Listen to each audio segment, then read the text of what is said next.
Oh, just a day off for Lily and I because we bagged in the main. One bullet. And look at us being all healthy. What's up everyone, Lexy Gavin-Mather here. Welcome back to the channel. I am in day 2 of the World Series of Poker $1,700 main event here at Graton Casino in Santa Rosa. Yes, you heard it right. I have made day 2 and we are in the money, and I was in for only one bullet, which was amazing. Yay, we did it, we're in the money! Day 2, day we're getting bags. Thank you for railing. I decided not to film on day 1 because I really wanted to focus, and I do find that I do better when I'm focusing. So there were 558 entrants and there are 85 players left, and we are playing for $162,000. We are already guaranteed a little over $3,400, but I am definitely looking at first. I did bag a little stack. I bagged 8 big blinds, but it's very run-upable. So I'm really excited. I'm getting ready to hop back in, and don't go anywhere because towards the end of this video, we are gonna review a bunch of hands that I played on one of the prelims, which I had like so many really crazy, interesting hands really early on. So we're gonna go over those at the end. All right, let's go run it up. Here we are. So the goal is to end up there. That is the stage. We're gonna manifest that. Here it is. All right. Okay, well, we have a couple of big stacks on our left, which isn't ideal. So we're just gonna hope that we get a hand that we can shove with. You know, we do still have some fold equity with an 8 big blind stack, so we're not like in an auto call if we shove. And yeah, we're definitely gonna need some luck today, but I'm feeling it, I'm feeling good, and I'm looking to win a ring. All right, so 558, 85 left. That is the min cash. And let's check out the top payouts. Yeah, I'll really take any of those. By the way, for those of you who don't know me, I'm Lexy Gavin-Mather, professional poker player and coach, and I travel the world playing cash games and tournaments, and I give you strategy tips along the way. Oh, really wide. All right, we went through the blinds. We got 5 big blinds. You're folding like, it's kind of like a reason not to shove terrible hand. That's what I'm saying. Thank and then you. the shuttle didn't show up, so I had to like So, speed walk here. all in, I reship. We're gonna fold together. Buddy fold. Chilies. What's that? All right, I got a pair. All right. Ace 5 to 7s. Let's hold.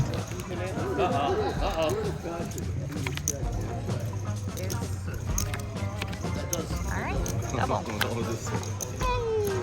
Cool, cool.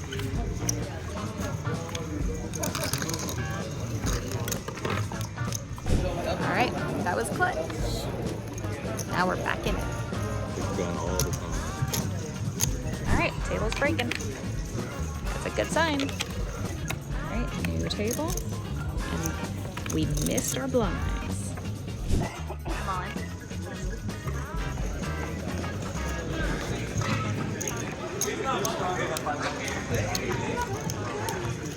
How famous am I? How many subscribers do you have? I see your streaming class. 160,000.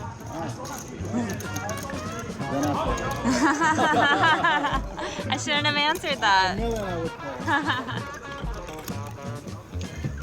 Wow, we already lost a ton of people. We've only been playing for about 30 minutes and there's 62 players left. So we lost quite a bit. I guess there were a lot of short stacks that bag. And typically there's a lot of busts right after you make the money in any tournament after the bubble burst. It's very volatile. There's a lot of all-ins. By the way, the structure of this tournament was pretty good. You start with 40,000 chips, and on day 1, it's 40-minute levels, and then on day 2, it jumps up to hour levels. So a lot more time, a lot more playability. Check out how big and awesome this room is. Like literally so much room. And the goal is to end up on that stage. Okay, really weird situation just now. So under the gun limped off of a 4 big blind stack. Immediately when that happened, I'm like, red flags, this player has an overpair, he has a strong pair. It's so obvious. It folded to me in the big blind and I had 9-deuce off and I checked, and then the flop is 9-8-3 with 2 clubs. He has 3 big blinds behind. What do you guys do? I should have listened to my gut. I shoved for his 3 big blinds and he called with kings like I knew he had. And I don't know, it's just like, that's just such a weird spot because in the event he just somehow happens to be weak there, like, I don't know. I feel like I have to shove, but at the same time, it was obvious what he had. I don't know. Tell me your thoughts in the comments. But that's just a tip for you guys. Like, I know it's tempting to like trap when you are very short and you don't want to maximize your fold equity, but when you're that short, it just looks way too strong if you limp. Like, it's like begging. Like, what hands could he have there? I'm like kind of mad at myself for shoving, but at the same time, I don't know, it's probably GTO correct. I don't know. Just when you have a hand and you're short, just shove under the gun with your upper pairs with such a short stack. That's my tip. By the way, guys, I do have a course called the Poker Accelerator. It's for the cash player, the tournament player, the rec player, more beginner to intermediate. If you want to check it out, I am offering 20% off the course. Just use coupon code 20%. Visit the description box below or go to LexyGavin-Mather.com. I also have some free training over there. Go check it out. It will transform your game and take you from losing to a profitable player. Bust out on this table. Ace king to ace 7 and you lost. No, Drop them like flies. Wow. I'm all in.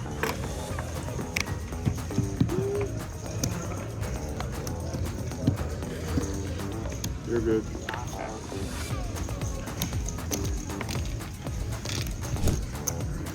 All in. Blind versus blind. First call was good. After. Tell you every time you grab your queen going all in, for sure.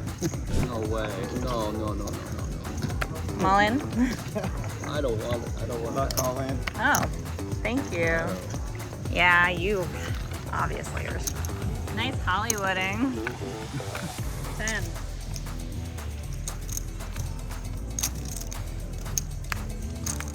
Good game. Obvious too. Darn. All right, thank you. GG me. I'm proud of how I played. Got 57th place out of almost 600 players, so not too bad. Made a profit, so that's good. Don't go anywhere. Let's talk some hand histories from the $400 prelim event that I played. Super excited for today. Today is a $400. You start with 20,000 chips and it's 30-minute levels. So it's gonna go kind of fast, kind of turbo-y, but still playability. So I absolutely love Graton Casino. It is in the Santa Rosa, California area. If you haven't been here, I highly recommend. It is just so beautiful. If you like wine, it's near Napa. And yeah, so let's head into a tournament. This guy in the background is screaming and already putting me on slight tilt.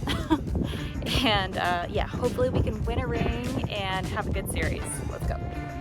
Okay, this is the very first hand of the tournament. The blinds are 100, 200, 200. I raise King of Hearts, Queen of Spades to 600 in early position, and I have starting stack. I have 20,000. There are 2 callers, and the flop is Ace of Spades, Jack of Hearts, 10 of Hearts. I flopped the stone cold nuts. Like, could you believe that? Very first hand. I continuation bet 1,200, and the big blind calls. The turn is the 10 of Spades. I bet 2,600. I'm definitely not afraid. I'm not slowing down here. The big blind shoves, and when he shoves, I'm just like, all right, well, I mean, now I could beat. He could definitely have some boats now, but I decide I obviously have to call it off, and he has Queen of Clubs, 9 of Diamonds. So he has just a straight draw, a low-end straight draw, and we double up on the very first hand of the tournament, more than double up. And so yeah, that was a very good start. And typically I don't start tournaments on time, and after this I realized I absolutely should. People are crazy in the beginning, and you know, considering this is a low buy-in and it's multiple rebuys, people just like to kind of spaz off in the early stages and try to build a stack or rebuy. So I will for sure be starting on time from now on. Okay, the very next hand, The blinds are the same. They're 100, 200.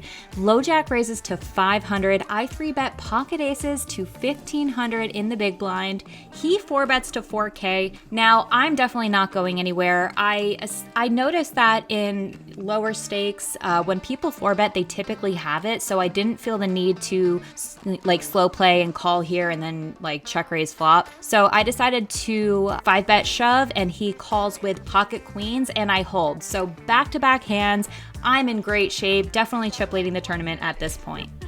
Did that really happen? Like back-to-back hands? Yay, that's a good sign. I feel like I'm gonna run well today.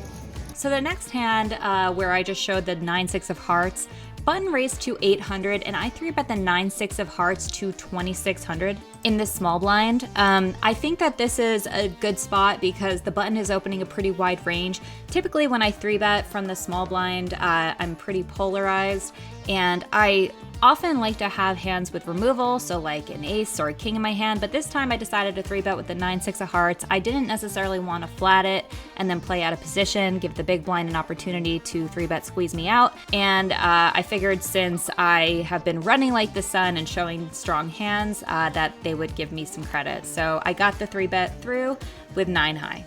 The next hand, the blinds are 200, 300, 300. It folds to the small blind, and he raises to 1100. Now this is a blind versus blind spot. I call in the big blind with the 10-3 of hearts. I also think we can 3-bet here sometimes, but I just decided to call and play in position. The flop is ace of hearts, 6 of clubs, 5 of clubs. He c-bets 1200. I decide to give it a call here. We have some backdoor equity, and I do think he's gonna be range c-betting this board a lot. So I give it a call. I just float, see what the turn brings. The turn is the ace of spades. He bets 3,200, and I definitely have to give it away. This is not a good card. We might have done something fancy if the turn improved our equity, so if it came another heart, or if the turn card came a 4 or something. But considering it's a pretty bad turn card for him to continue bluffing, I decided to just give it up. Okay, the next hand, the blinds are 200, 300, 300. The cutoff limps. I raise the button to 1200 with ace of diamonds, 9 of spades. The limper calls. So already I'm like, okay, this player probably doesn't have anything too strong because he elected to limp in the cutoff. So definitely a good spot to ISO raise on the button. And just so you know, you can raise limpers wider when you're on the button than any other position because you are guaranteed position post flop. So the flop is 9 of diamonds, 6 of clubs, 2 of hearts. I c-bet 1100 here. With top pair, top kicker, I'm definitely going to be betting for value, and he folds. I've never had so many playable hands in one level. It's crazy. For sure chip leading because we've only been playing for 40 minutes. You are not here. Yeah, not this table. Good luck, buddy. Stay away. Love you.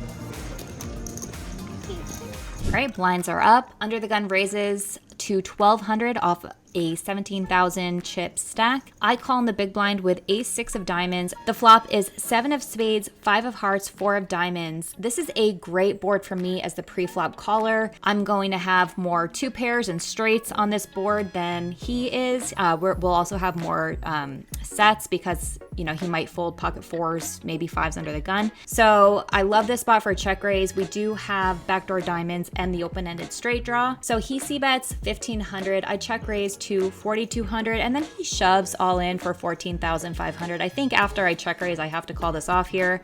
So I do call, and the turn is the 4 of hearts, and the river is the 7 of diamonds. He had pocket queens, so unfortunately, our heater looks like it is coming to an end, and we missed that one, so we doubled up our friend over there with the 17K stack. Turns out I am not invincible, even though I thought that I was, so I need to start readjusting my thinking and pump the brakes. This next hand, the hijack raises to 1100 off a 16K stack.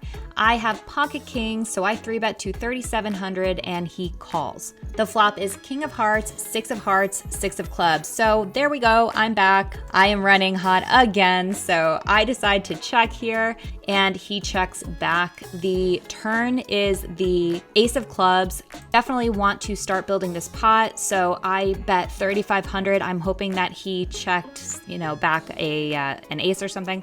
He calls. The river is the 9 of hearts and I shove and he calls with ace of hearts, 10 of diamonds. So that one played quite well for us. Very lucky turn that he turned an ace, because if he hadn't, he wouldn't be able to call. What'd you say? I said cameras on every hand I play. I know this, but I like I raise under the gun to 1,200. Under the gun 1 shoves. Like 8K. I call.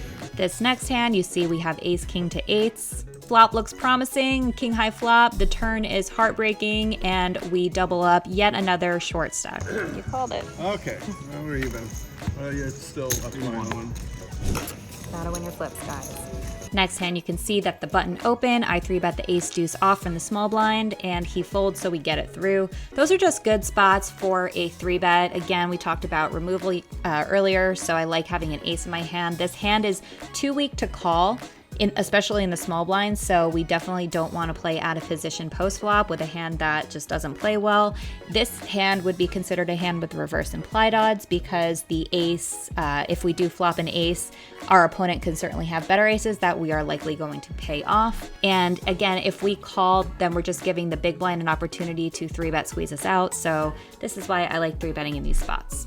Okay, made it to the first break, and can you believe that all of those hands happened before the first break? All in the same 4 levels. That's insane. I've never had so much action and so many playable hands. We're just outside roaming. Look at how beautiful it is here. I like the fact that we're starting off strong and running well in the first couple levels. So hopefully we can keep the momentum up and just crush it. All right, thought I would come visit Bobby Boy on break in the 50+ tournaments. Which I didn't want to play. But you have to play. I have to play, but I It's just got more feel like I'm players younger at heart than these people. I know, you identify as a 30-year-old. I feel like you are all old. And I'm young at heart. Smack talking. Well, it's because they're all whooping my ass and taking my chips.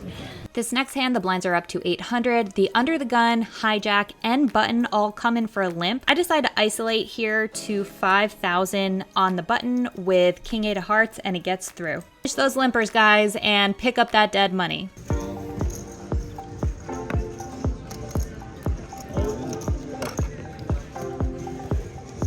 All in. Good luck.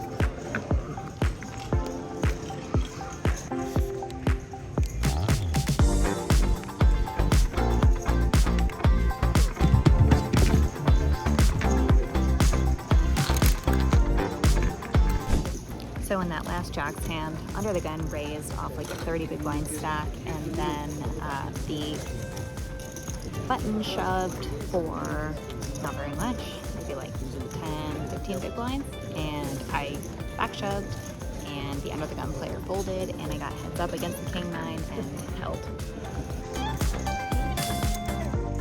Here we have the pocket ladies. The cutoff raises to 2K. I 3-bet from the big blind to 7,500. He shoves, I correctly call it off, and he has the pocket 6s, and of course, queens are never good here. He flops a set, and we lose a very big pot there. This was against the bigger stack at the table, so this left us with crumbs. We later busted that, not much later. I think we got it in good. I can't really remember. I was frustrated at this point and decided not to film an outro. So love you guys. Thank you so much for watching. Hit the subscribe, and I'll see you on the next video.